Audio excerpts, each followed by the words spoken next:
APCO dan PBS juga mangsa gerrymandering ini. Mereka sepatutnya dapat majoriti sebab manipulasi UMNO ini mereka sudah hilang saya majoriti. Saya minta penjelasan daripada saya tidak faham. Putatan tak boleh macam ni, Putatan. Geluhkan, adukan perkara ini untuk mendapatkan keadilan untuk parti dia sendiri. Terima kasih, Batu. Boleh habiskan, Gomba. Ya, insyaAllah. Terima kasih, Batu.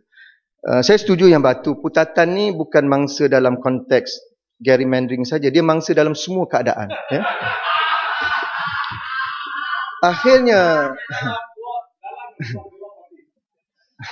Akhirnya Datuk Yang Dipertua, saya ingin menyentuh satu perkara yang agak penting, iaitu TPPA. Ya.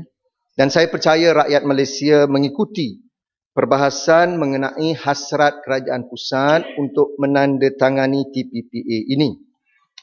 Cuma ada beberapa perkara yang menjadi concern ataupun keprihatinan dalam perbahasan ini yang saya tumpukan kepada 3 perkara. Pertama, soal ketelusan.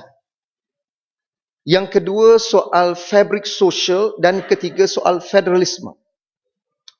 TPPA ini yang kita sedia maklum adalah sebuah perjanjian perdagangan bebas yang bersifat plurilateral ataupun multilateral dengan penyertaan 12 negara.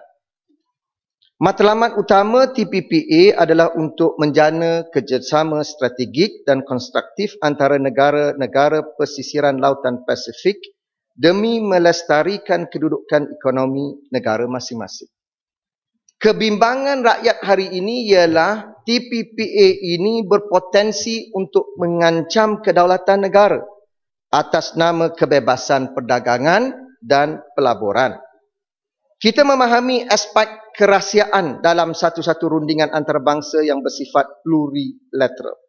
Namun adalah menjadi hak rakyat dan ahli-ahli Dewan Rakyat untuk mengetahui butiran yang diperbincangkan serta dipersetujui oleh kerajaan.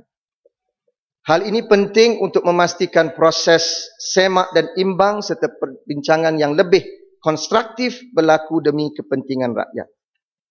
Soal ketelusan dan accountability adalah signifikan dalam isu rundingan ini.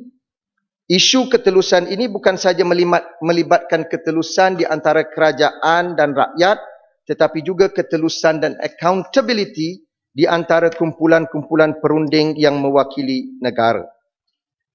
Rundingan FTA dan TPPA ini melibatkan perkara-perkara khusus yang dirundingkan secara terperinci.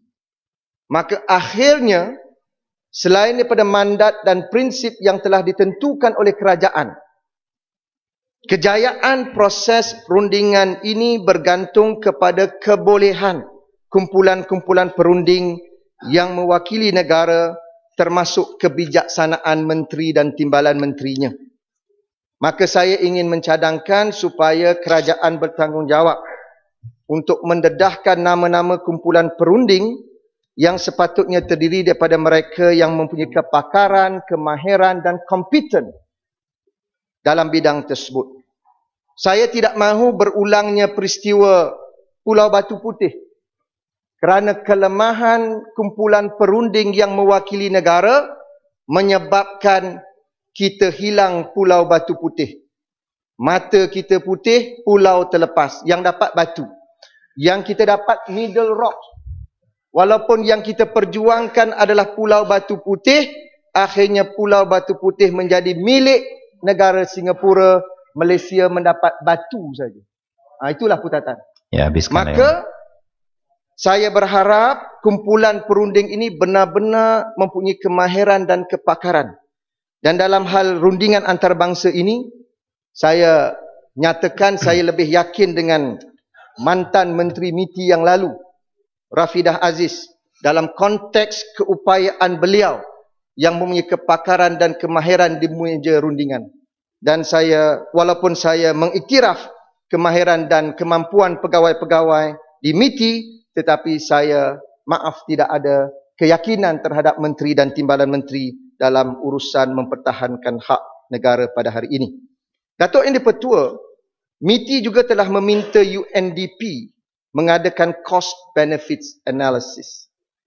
Kerajaan telah menyatakan bahawa hasil daripada analisa ini menunjukkan ekonomi Malaysia akan mendapat kelebihan jika memasuki TPPA.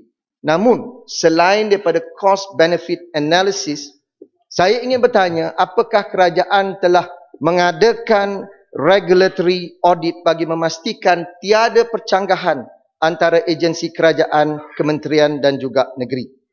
Satu lagi persoalan ialah tentang apakah hasil perjanjian ini bakal mewujudkan income equality ataupun menambah jurang pendapatan.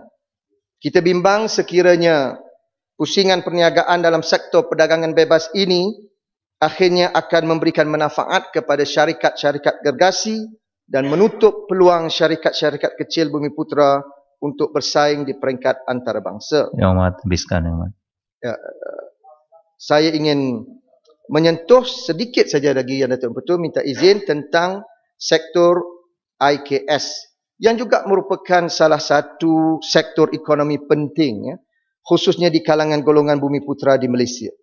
Menurut TPPA ini, ataupun IKS akan mendapat kesan langsung.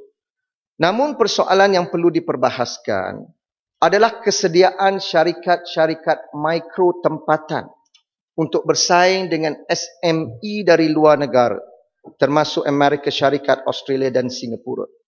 Malahan kesenjangan atau disparity of definition untuk SME di Malaysia dan negara maju akan menyebabkan syarikat mikro di Malaysia ini akan tewas dalam persaingan. Sebab definisi SME di Amerika Syarikat ialah 1,500 orang pekerja. Di Jerman 255 orang pekerja. Di Malaysia 150 orang pekerja. Maka kalau definisi ini juga ada kesenjangan, bagaimana kerajaan dapat menjamin syarikat-syarikat IKS Bumiputera dapat bersaing dengan pasaran terbuka? Saya dimaklumkan bahawa rundingan sektor SME ini telah pun selesai dan tidak akan dirundingkan. Maka saya berharap kerajaan akan mendedahkan butiran rundingan yang melibatkan negara supaya kita dapat meneliti terma dan butiran rundingan sama ada benar-benar dapat memberi manfaat kepada IKS tempatan. Akhirnya, Datuk Yang di-Pertua, saya juga ingin menyentuh soal... Yang Amat, habiskan Yang Amat. Ya, habiskan. Tentang isu federalisme. Sebab salah satu daripada 29 chapters yang terkandung dalam TPPA adalah berhubung dengan bab perkhidmatan ataupun service chapters. Di bawah tajuk ini, ada satu klausa yang bertajuk Domestic Regulation Discipline. Dan klausa ini sebenarnya boleh menjejaskan pelaksanaan dasar kerajaan negeri. Maka persoalan saya ialah, apakah kerajaan persekutuan telah mengadakan rundingan dengan kerajaan-kerajaan negeri?